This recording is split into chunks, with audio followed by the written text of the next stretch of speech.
भारत की स्थिति व विस्तार के बारे में बात करें तो सबसे पहले इसमें आता है क्षेत्रफल की दृष्टि से विश्व का सबसे बड़ा देश। क्षेत्रफल की दृष्टि से विश्व का सबसे बड़ा देश रूस है। उसके बाद नंबर 2 में कनाडा है, नंबर 3 में चीन है, नंबर 4 में संयुक्त राज्य अमेरिका है, नंबर 5 में ब्राज़ील है, नंबर 6 में ऑस्ट्रेलिया और नंबर 7 में भारत है। यानी आपको प्रश्न पूछा जाएगा क्षेत्रफल की दृष्टि से विश्व का सबसे बड़ा देश कौन सा है, रूस। उसी तरह दूसरा सबसे बड़ा देश अमेरिका, तीसरा सबसे बड़ा देश चीन, चौथा सबसे बड़ा देश संयुक्त राज्य अमेरिका, पांचवा सबसे बड़ा देश ब्राज़ील और छठा सबसे बड़ा देश है ऑस्ट्रेलिया और सातवां सबसे बड़ा देश है भारत। इसको याद रखने का शॉर्ट ट्रिक है रुक चीन अब आ भारत। इस माध्यम से आप इन सभी देशों का नाम क्रम से याद रख सकते हैं। देखिए ये जो है रो से हो जाएगा रूस, यहाँ रो से हो जाएगा रूस, ये क से हो जाएगा कनाडा और नंबर 3 में जो है ये हो जाएगा चीन, चीन का चीन ही रह जाएगा। ओ से हो जाएगा अमेरिका और ब से हो जाएगा ब्राज़ील और आ से हो जाएगा ऑस्ट्रेलिया, ऑस्ट्रेलिया और भारत। तो इस तरह से एक क्रम से याद रखने का शॉर्ट ट्रिक है रुक चीन अब आ भारत। इस माध्यम से विश्व के 7 सबसे बड़े देश जो क्षेत्रफल में बड़ा है उसको याद रख सकते हैं। नंबर 1 में रूस है, नंबर 2 में कनाडा है, नंबर 3 में चीन है, नंबर 4 में अमेरिका है, नंबर 5 में ब्राज़ील है, नंबर 6 में ऑस्ट्रेलिया और नंबर 7 में भारत है। आगे बात करें क्षेत्रफल की दृष्टि से भारत का विश्व में 7वां स्थान है। क्षेत्रफल की दृष्टि से विश्व में भारत का स्थान 7वां है। साथ ही साथ विश्व की जनसंख्या का लगभग 17.5% भारत में स्थित है। पूरे जनसंख्या का भारत में कितना प्रतिशत जनसंख्या निवास करता है तो वह 17.5%। आगे है भारत का क्षेत्रफल संपूर्ण विश्व के क्षेत्रफल का 2.42%। इसको भी ध्यान रखिएगा 2.42% जो है पूरे क्षेत्रफल के, पूरे विश्व के क्षेत्रफल का भारत में जो क्षेत्रफल है वह है 2.24%। वैसे अगर बात कर लेते हैं भारत का कुल क्षेत्रफल कितना है तो 32,87,263 वर्ग किलोमीटर है। भारत का कुल क्षेत्रफल कितना है 32,87,263 वर्ग किलोमीटर है भारत का क्षेत्रफल।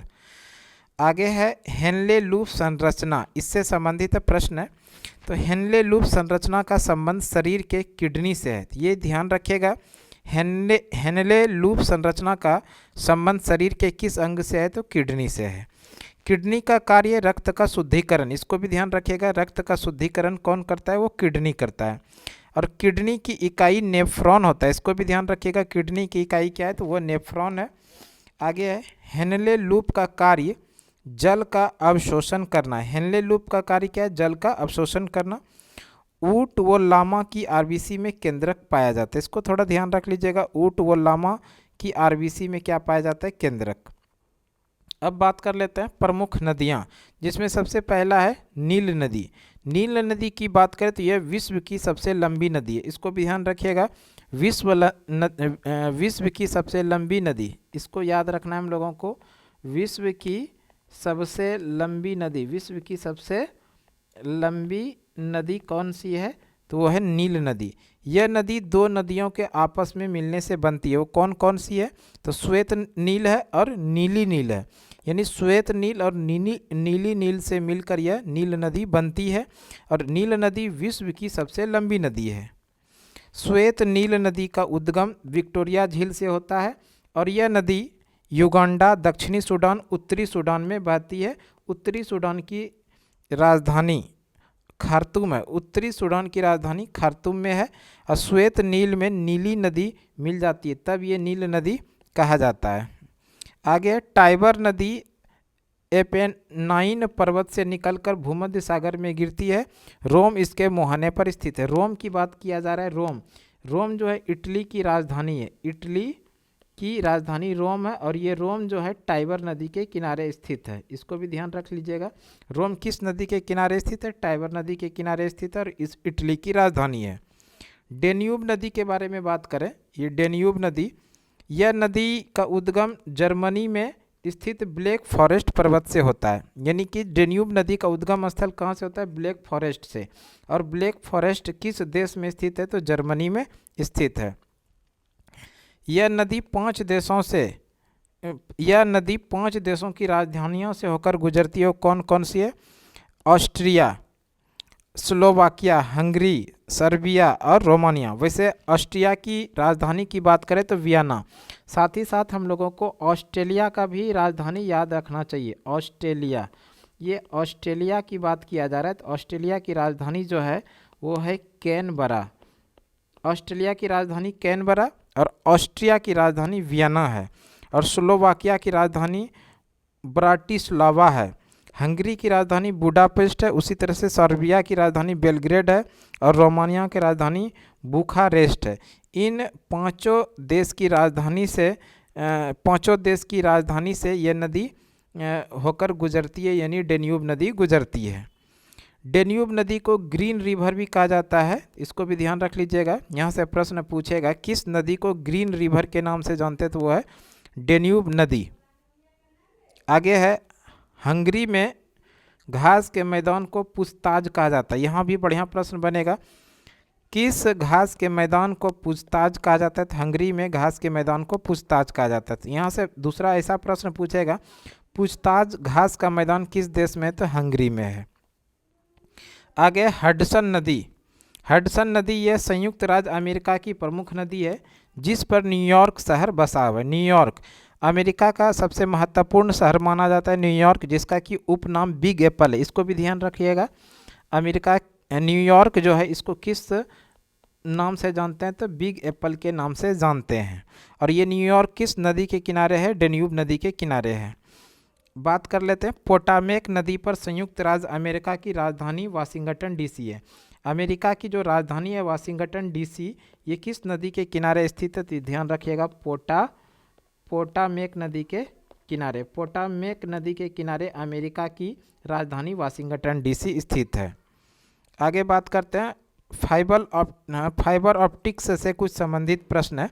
फाइबर ऑप्टिक्स यानी फाइबर ऑप्टिक्स का जनक नरेंद्र सिंह कपानी को कहा जाता है।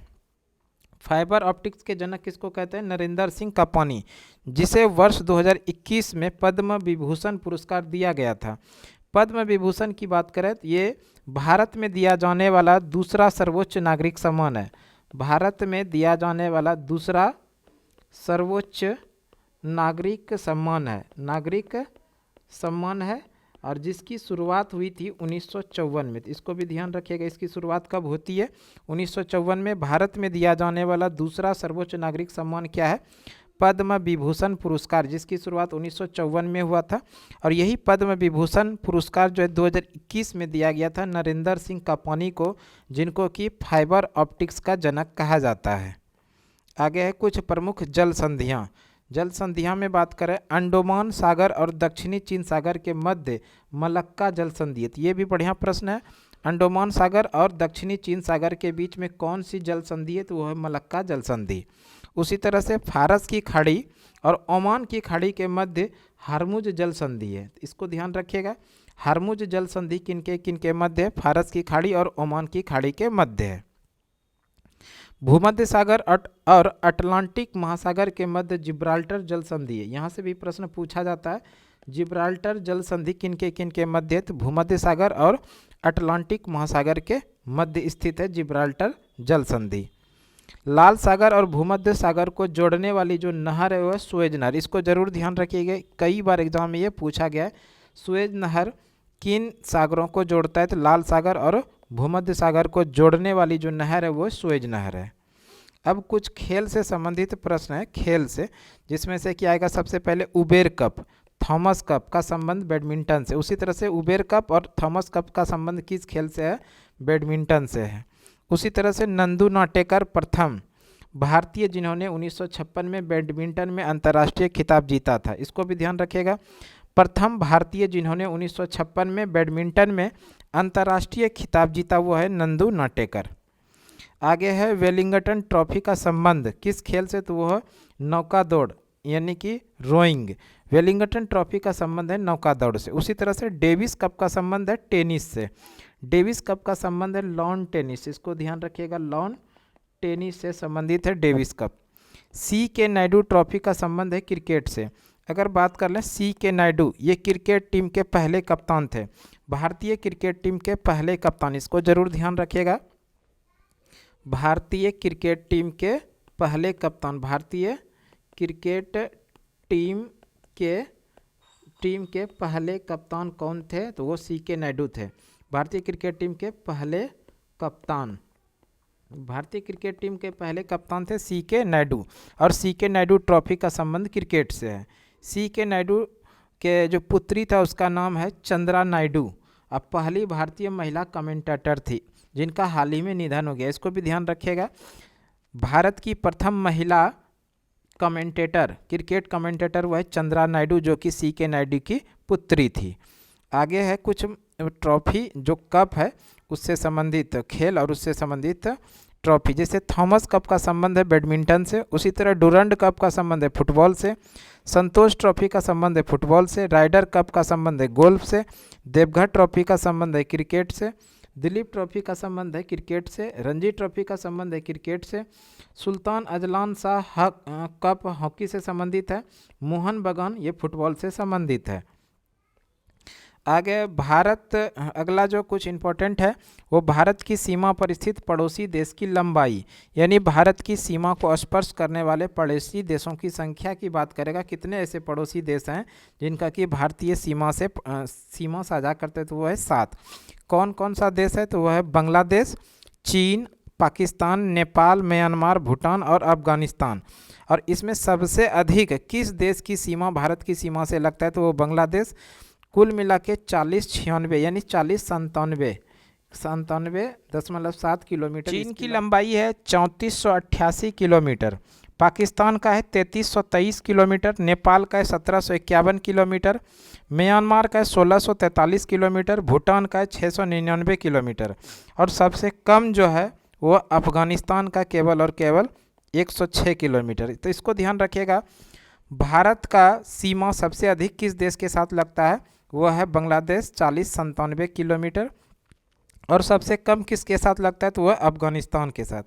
अगर इसको आप लोग शॉर्ट ट्रिक के माध्यम से याद रखना चाहते हैं भारत के पड़ोसी देश कौन कौन से हैं, तो इसके लिए शॉर्ट ट्रिक है, बचपन में बीए किया आप। देखिए बी से हो जाएगा बांग्लादेश, और इस चौ से हो जाएगा चीन, प से हो जाएगा पाकिस्तान, और नौ से हो जाएगा नेपाल, में से हो जाएगा म्यांमार, और बी से हो जाएगा भूटान, और ए से हो जाएगा अफगानिस्तान। यानी बचपन में बीए किया। इस तरह से आप लोग याद रख सकते हैं भारत के पड़ोसी देश कौन कौन से हैं।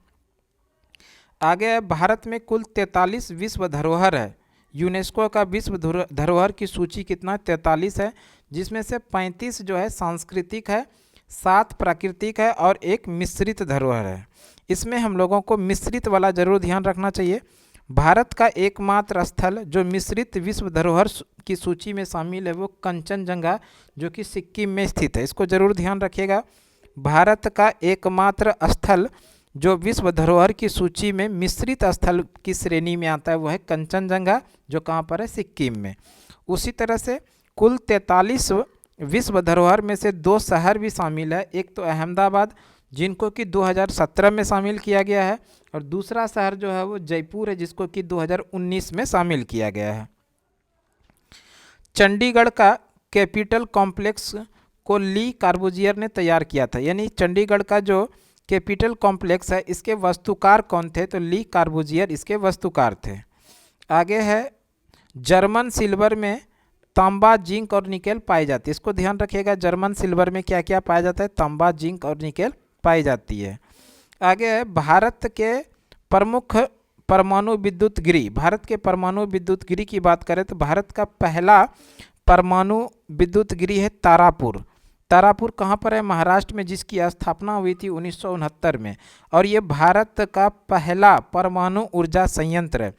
और साथ ही साथ ध्यान रखिएगा भारत में 7 परमाणु ऊर्जा संयंत्र है, और सबसे पहला जो परमाणु ऊर्जा संयंत्र है तारापुर जो कि महाराष्ट्र में है, जिसकी स्थापना 1969 में हुई थी। उसी तरह बात करते रावत भाटा परमाणु संयंत्र कहाँ पर? तो ये राजस्थान के अंदर में। कलपक्कम परमाणु संयंत्र कहाँ पर है? तो तमिलनाडु में है। नरौरा परमाणु संयंत्र कहाँ पर है? तो ये उत्तर प्रदेश में है।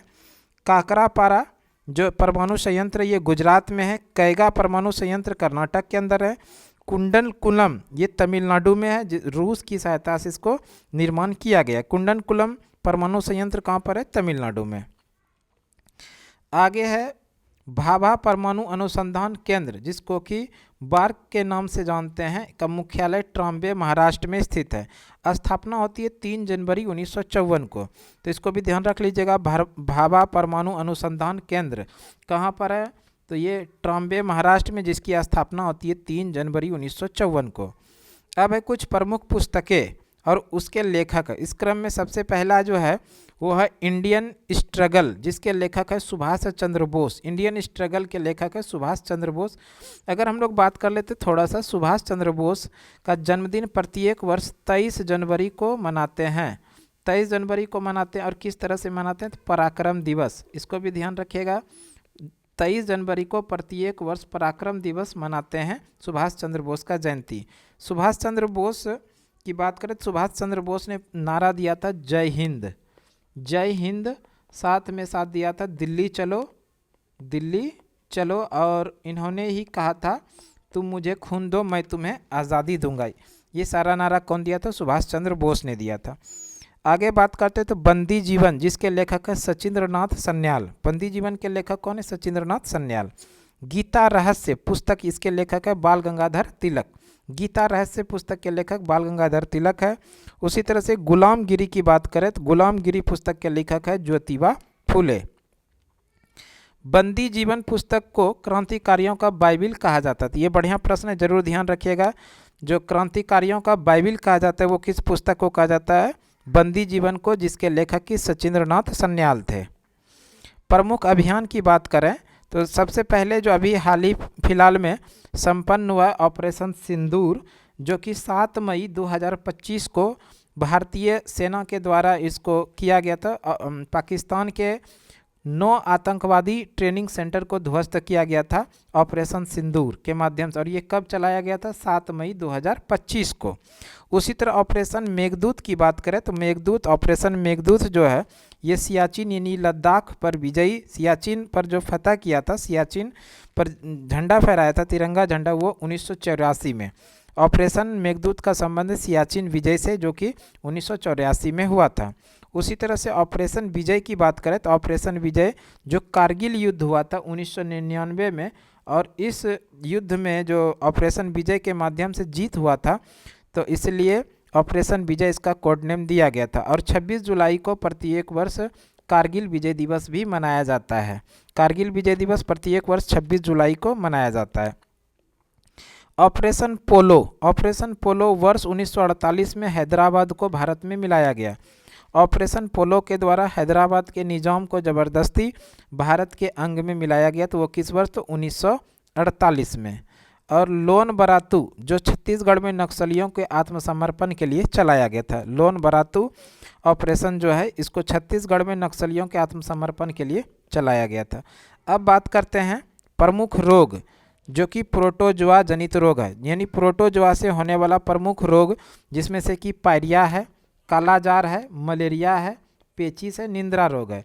तो इसको याद रखने के लिए शॉर्ट ट्रिक है, पापा काम पे सोते हैं, पापा काम पे सोते हैं। इस माध्यम से आप इसको याद रख सकते हैं। पापा से हो जाएगा पायरिया, और का से हो जाएगा कालाजार, मो से हो जाएगा मलेरिया, और पो से हो जाएगा ये पेचिस, और सोते से हो जाएगा ये निंद्रा रोग। इस तरह से आप याद रख सकते हैं। प्रोटोजोआ से होने वाला प्रमुख रोग के लिए शॉर्ट ट्रिक क्या है? तो पापा काम पे सोते हैं।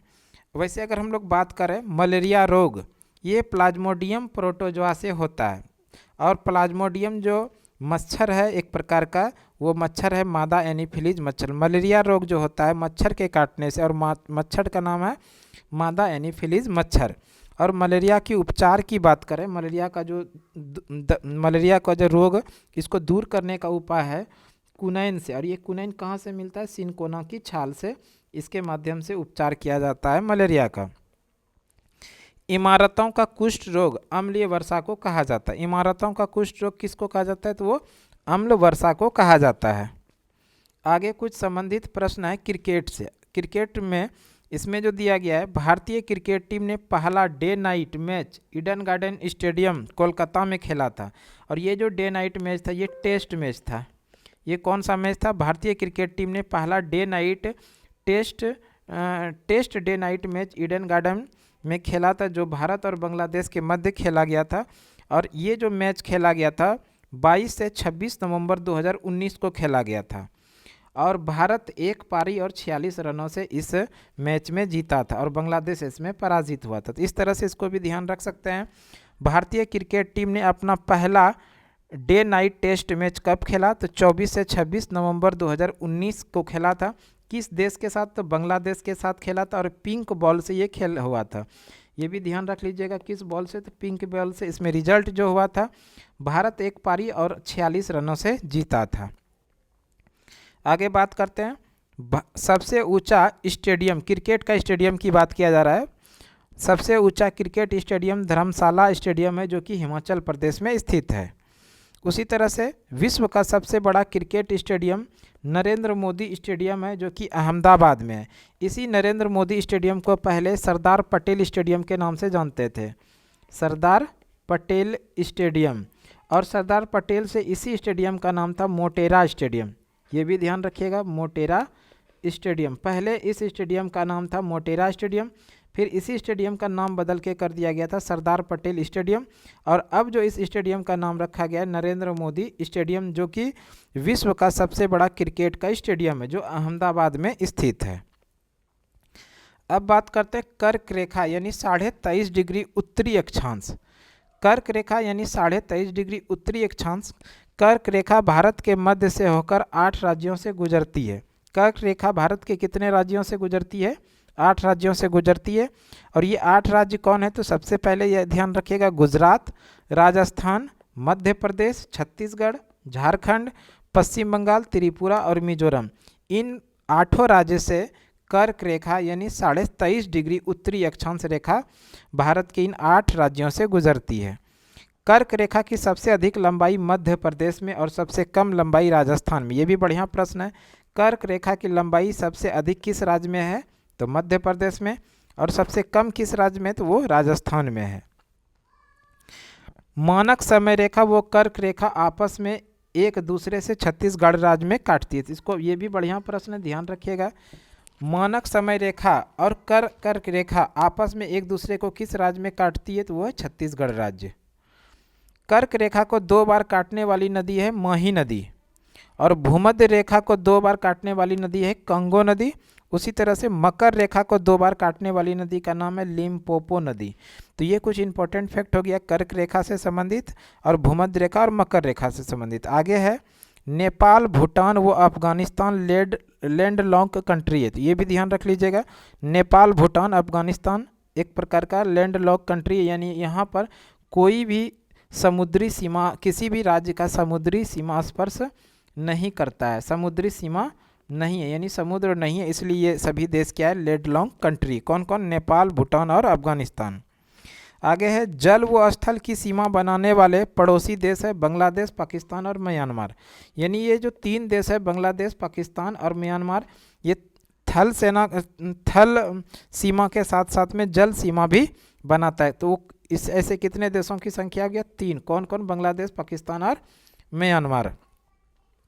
आगे कोशिका, इससे संबंधित कुछ प्रश्न है।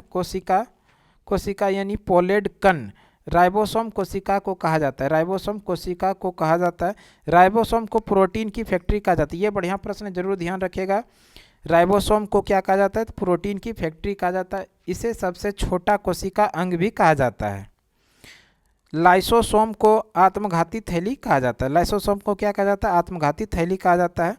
और आगे है माइटोकॉन्ड्रिया में एडिनोसिन ट्राइफॉस्फेट यानी एटीपी को ही ऊर्जा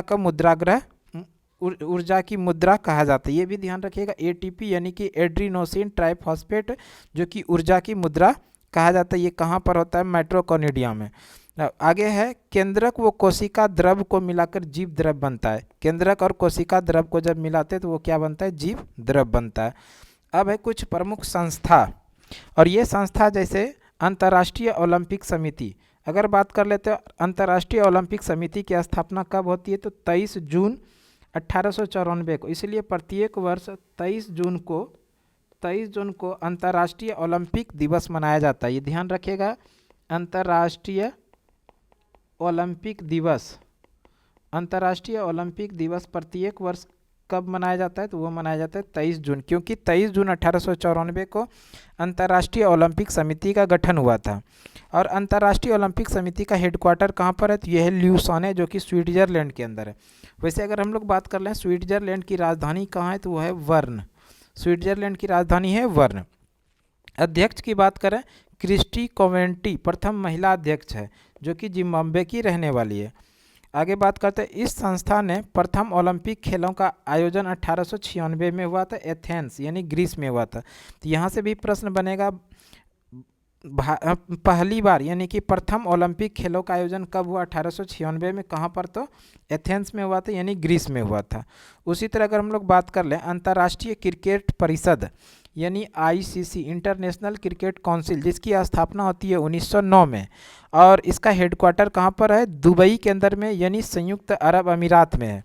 अंतर्राष्ट्रीय क्रिकेट परिषद का हेडक्वार्टर कहाँ पर है, तो दुबई यानी कि संयुक्त अरब अमीरात में। और इसके अध्यक्ष कौन है, तो ये है जैसा, भारत के हैं जैसा, अपने जो केंद्र सरकार में मंत्री हैं, मंत्री अमित शाह यानी गृह मंत्री अमित शाह, इन्हीं का पुत्र है, इन्हीं का बेटा है जैसा, जो कि अंतर्राष्ट्रीय क्रिकेट परिषद के अध्यक्ष हैं। उसी क्रम में अगर हम बात करते हैं भारतीय क्रिकेट नियंत्रण बोर्ड यानी बीसीसीआई, इसकी स्थापना होती है 1928 में, जिसका मुख्यालय है मुंबई में। वो भी कहाँ पर, तो वानखेड़े स्टेडियम में। वानखेड़े स्टेडियम मुंबई में भारतीय क्रिकेट कंट्रोल बोर्ड की हेडक्वार्टर है, जिसके कि अभी हेड हैं रोजर बिन्नी। और ये रोजर बिन्नी ने किनका स्थान लिया, तो सौरभ गांगुली के स्थान पर भारतीय क्रिकेट कंट्रोल बोर्ड के नए अध्यक्ष बनाए गए हैं रोजर बिन्नी। आगे है वर्ल्ड वाइल्ड लाइफ फंड, जिसकी स्थापना होती है 1961 में, जिसका मुख्यालय है ग्लैंड, स्विट्जरलैंड के अंदर। अभी हम आप लोग बात किए आप लोग से कि स्विट्जरलैंड की राजधानी कहाँ पर है, इसका उत्तर आप लोग कमेंट बॉक्स में ज़रूर बताइएगा, स्विट्जरलैंड की राजधानी कहाँ पर है। वैसे वर्ल्ड वाइल्ड लाइफ फंड जिसके लोगो है पांडा। प्रमुख नदी की बात करें, प्रमुख नदी में सबसे पहले आएगा ब्रह्मपुत्र नदी। ब्रह्मपुत्र नदी, इस नदी का उद्गम स्थल कैलाश पर्वत के मानसरोवर झील के निकट चामोइंगडुंग हिमनद से होता है। यह आप सीधा याद रखिए, मानसरोवर झील जो कि तिब्बत में है, और यहाँ कैलाश पर्वत के ऊपर मानसरोवर झील है, तिब्बत में स्थित है, यहीं से ब्रह्मपुत्र नदी का उद्गम स्थल है। और इस नदी को तिब्बत में सांगपो के नाम से जाना जाता है, यानी ब्रह्मपुत्र नदी को तिब्बत में किस नाम से जानते हैं, तो वो सांगपो नदी के नाम से जानते हैं। और ब्रह्मपुत्र नदी की जो सहायक नदी है, जिसमें कि बूढ़ी, दिहांग, धनसरी, दिवांग, लोहित, सुमनगिरी, ये सभी इसकी प्रमुख सहायक नदियां हैं। और ये नदी सबसे पहले अरुणाचल प्रदेश में प्रवेश करती है, भारत में, अरुणाचल प्रदेश में। और ब्रह्मपुत्र नदी, जो ब्रह्मपुत्र नाम पड़ता है, वो असम में पड़ता है। इस नदी पर असम में माजुली नदी द्वीप स्थित है, इसको भी ध्यान रखिएगा। और लोहित, एक प्रश्न यहाँ भी जरूर है बढ़िया, लोहित नदी पर यानी कि लोहित नदी पर भूपेन हजारिका पुल, जिसको कि धौला सदिया पुल के नाम से स्थित है। हाँ, अब बात कर लेते हैं हम लोग कावेरी नदी। कावेरी नदी, इस नदी का उद्गम स्थल कर्नाटक राज्य के कोगहू जिले में ब्रह्मगिरी पहाड़ी है। ये जो है ये मैसूर में, ध्यान रखिएगा, मैसूर में पहाड़ी है जिसका नाम है ब्रह्मगिरी पहाड़ी, यहीं से कावेरी नदी निकलती है। और कावेरी नदी को जो कहा जाता है दक्षिण भारत की गंगा, इसको याद रखिएगा, दक्षिण भारत की गंगा, दक्षिण भारत की गंगा जो कहते हैं वो कावेरी नदी को कहते हैं। और साथ ही साथ आप लोग एक प्रश्न और ध्यान रखिएगा, दक्षिण की गंगा किस नदी को कहते हैं, दक्षिण की गंगा कहते हैं ये गोदावरी नदी को कहते हैं दक्षिण की गंगा। और दक्षिण भारत की गंगा जो कहते हैं वो कहते हैं कावेरी नदी को। दोनों अलग अलग प्रश्न, ध्यान रखिएगा, दक्षिण भारत की गंगा कावेरी नदी और दक्षिण की गंगा गोदावरी नदी। और कावेरी नदी का प्रमुख सहायक नदी जिसमें से कि अमरावती है, हेमावती है, अक्रावती है, लक्ष्मण तीर्थ है, भवानी है और काबिनी, ये सब प्रमुख जो नदी है कावेरी नदी की सहायक नदी है। हम लोग बात कर लेते हैं कुछ विटामिन है उसके उनका जो वैज्ञानिक नाम है उसको भी। सबसे पहले तो बात कर लेते हैं विटामिन। विटामिन का खोज फंक ने 1912 में किया था। विटामिन का नाम जो दिया वो किसने दिया? फंक ने, और 1912 में। वैसे विटामिन ए का जो रासायनिक नाम होता है वो रेटिनॉल होता है। उसी तरह विटामिन B1 का जो रासायनिक नाम है वो थायमिन है। विटामिन सी का रासायनिक नाम एस्कॉर्बिक एसिड है और विटामिन डी का रासायनिक नाम कैल्सीफेरॉल है।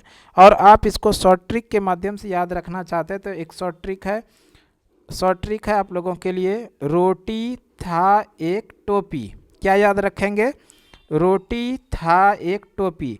और ये देखिए रो से हो जाएगा, ये पूरा रोटी से हो जाएगा रेटिनॉल जो कि विटामिन ए का रासायनिक नाम है, और इस था से जो है थायमिन हो जाएगा जो विटामिन बी का रासायनिक नाम है, और ये ए जो है ए से हो जाएगा एस्कॉर्बिक एसिड जो कि विटामिन सी का रासायनिक नाम है, और क से हो जाएगा ये कैल्सीफेरॉल जो विटामिन डी का रासायनिक नाम है, और ये जो टो देख रहे हैं ये टो, इस टो से हो जाएगा टेकोफेरॉल जो कि विटामिन ई का रासायनिक नाम है, और पी से हो जाएगा फिनोक्विनोन जो कि विटामिन के का रासायनिक नाम है। तो इसके माध्यम से भी आप लोग याद रख सकते हैं प्रमुख विटामिन का रासायनिक नाम, जिसके लिए शॉर्ट ट्रिक है रोटी था एक। आगे बात करें विटामिन के, जो कि अभी हम लोगों ने देखा विटामिन के का रासायनिक नाम क्या है? फिनोक्विनोन। साथ ही थोड़ा सा और ध्यान रखिएगा, विटामिन बी और विटामिन सी जो है दोनों ही जल में घुलनशील है, और इसके अलावे जितने भी विटामिन हैं सभी वसा में घुलनशील है, यानी लिपिड में घुलनशील है। कौन सा विटामिन जो है कि जल में घुलनशील है? तो विटामिन बी और सी। इसके अलावे जितने भी विटामिन है वो वसा में घुलनशील है, वसा यानी कि लिपिड के अंदर वो घुलनशील है। अभी हम लोगों ने पढ़ा विटामिन डी जिसका कि रासायनिक नाम कैल्सीफेरॉल एक हार्मोन है। उसी तरह विटामिन सी की कमी से होने वाला जो रोग है वो स्कर्वी रोग है। विटामिन सी की कमी से होने वाला रोग कौन सा है? स्कर्वी रोग। और विटामिन सी सबसे अधिक किस में पाया जाता है? तो ये भी ध्यान रखिएगा, आंवला में। विटामिन सी सबसे अधिक आंवला में पाया जाता है। साथ ही साथ हम लोगों को ध्यान रखना है विटामिन सी जो है ये एक ऐसा विटामिन है जो हमारे शरीर में संचित नहीं रहता है। संचित यानी जमा नहीं रहता है, हम लोग एक तरफ से लेते हैं दूसरी तरफ से निकल जाता है। तो ये भी ध्यान रखिएगा कि हमारे शरीर में कौन सा ऐसा विटामिन है जो संचित नहीं रहता है, तो वह है विटामिन सी। और विटामिन सी की कमी से होने वाला रोग है स्कर्वी रोग। विटामिन सी सबसे अधिक किस में पाया जाता है? वो आंवला में, साथ ही नींबू में भी, और जितने भी खट्टे पदार्थ हैं लगभग उसमें विटामिन सी पाया जाता है। और विटामिन सी जो है हमारे शरीर के अंदर में संचित नहीं रहता है, एक तरफ से हम लोग लेते हैं दूसरी तरफ से वो निकल जाता है। अब है कुछ प्रमुख समाधि स्थल और उनसे संबंधित व्यक्ति। जैसे अभय घाट की बात करें तो ये अभय घाट से संबंधित है मोरारजी देसाई। चैत्रा भूमि की बात करें तो चैत्रा भूमि से संबंधित है भीमराव अंबेडकर। भीमराव अंबेडकर के समाधि स्थल को चैत्य भूमि के नाम से जानते हैं। उसी तरह से एकता स्थल जिनका कि समाधि स्थल है ज्ञानी जैल सिंह। तो आपको इस तरह से भी प्रश्न पूछा जा सकता है ज्ञानी जैल सिंह का समाधि स्थल कौन सा है? तो वो एकता स्थल। वैसे भीमराव अंबेडकर का जो समाधि स्थल ये इंपॉर्टेंट है, कई बार एग्जाम में देखने के लिए मिला है, इसको आप लोग जरूर स्टार लगा लीजिएगा। विजय घाट ये भी इंपॉर्टेंट है। विजय घाट जो है लाल बहादुर शास्त्री से संबंधित है। लाल बहादुर शास्त्री का समाधि स्थल को किस नाम से जानते हैं? विजय घाट। शांति वन जो है पंडित जवाहरलाल नेहरू का जो समाधि स्थल है वो शांति वन है। उसी तरह से अगर शक्ति स्थल के बारे में बात करें तो शक्ति स्थल है इंदिरा गांधी का समाधि स्थल। इंदिरा गांधी का समाधि स्थल क्या है? वो है शक्ति स्थल। अब बात करते हैं प्रमुख लोक नृत्य, और एक तरफ में है लोक नृत्य और दूसरी तरफ में उससे संबंधित राज्य। जैसे बात कर लेते हैं बिहू किस राज्य का प्रमुख लोक नृत्य है? तो ये असम का है। उसी लावनी है, लावनी के साथ में तमाशा भी याद रखिएगा, लावनी और तमाशा। लावनी और तमाशा ये दोनों ही प्रमुख लोक नृत्य है महाराष्ट्र का। नौटंकी है उत्तर प्रदेश का। पिंडवानी है छत्तीसगढ़ का।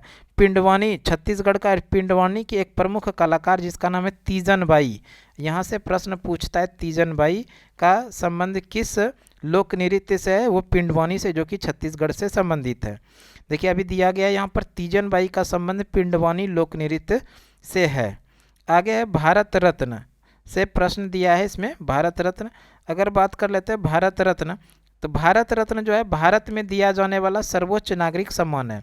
भारत रत्न भारत में दिया जाने वाला सर्वोच्च नागरिक सम्मान है भारत रत्न, जिसकी शुरुआत होती है 1954 में। और पहली बार ये जो दिया गया था भारत रत्न वो 3 लोगों को दिया गया था, उसमें से कि सी.वी. रमन थे, सी राजगोपालाचारी थे और डॉक्टर सर्वपल्ली राधाकृष्णन थे। इन तीनों को भारत का सर्वोच्च नागरिक सम्मान पहली बार 1954 में, यानी कि जिस समय शुरुआत हुआ था उसी समय इन तीनों लोगों को एक साथ दिया गया था भारत रत्न।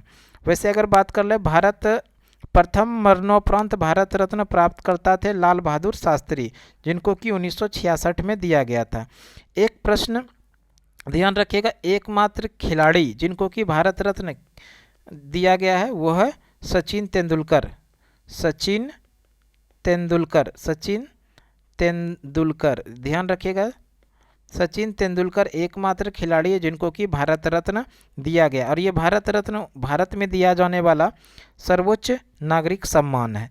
तो ये कुछ इम्पोर्टेंट फैक्ट हो गया, प्रश्न जो कि कुमार गौरव सर के 7 फेरों वाली हैंड रिटन नोट्स के माध्यम से पढ़े, साथ ही साथ आप लोगों को एक्स्ट्रा फैक्ट भी बताएं।